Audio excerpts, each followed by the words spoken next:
Hello welcome back to crunch and munch videos. ఇవాళైతే కమలా తొక్కల్ని ఎండబెట్టి ఒక మంచి టిప్ అయితే చెప్పబోతున్నాను. ఇట్లా పట్టుకొని తుంచగానే ఇట్లా విరిగిపోవాలి.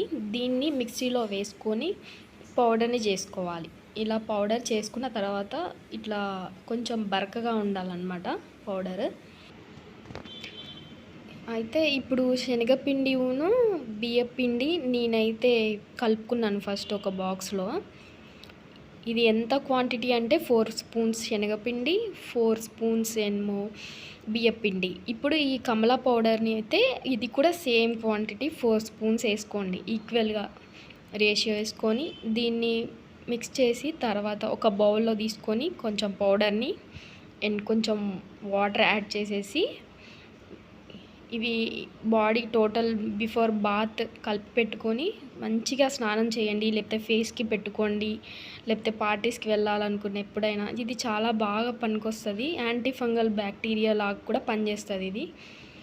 సో మీకైతే ఇది మంచి టిప్.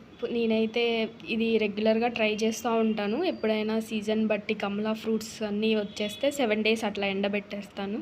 సో ఈ టిప్ అయితే చాలా బాగా పనికొస్తుంది.